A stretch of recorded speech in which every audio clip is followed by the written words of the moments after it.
Hi everyone, Brian Valerio, back with another CorpGov alert. As you may have seen, BlackRock recently released its 2022 proxy voting guidelines.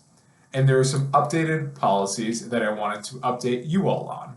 And the newest member of our team, Edelvina Martinez, who formerly worked with ISS, ICS, and Change to Win, drafted a great summary of these changes, which you can download on our website.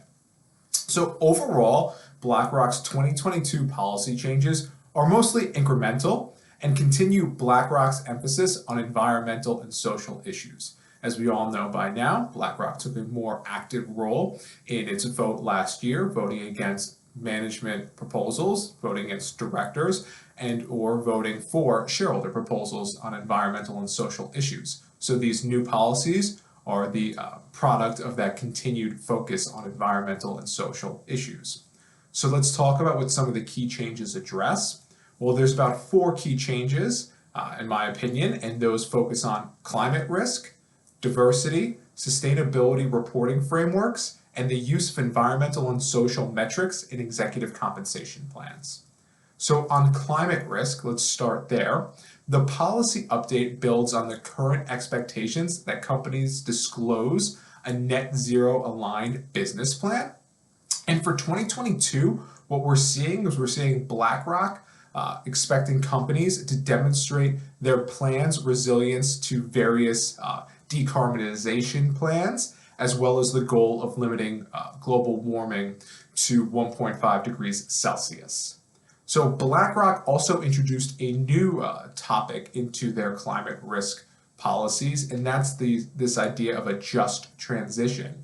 And the just transition ensures a reliable energy supply and protecting the most vulnerable from energy price shocks and economic disruptions. So they are including a social component to the energy transition that they are focusing on with the 2022 proxy voting updates. Finally, BlackRock is expecting increased disclosure on capital allocations across alternative energy sources and transition technologies. So that's the climate risk bucket.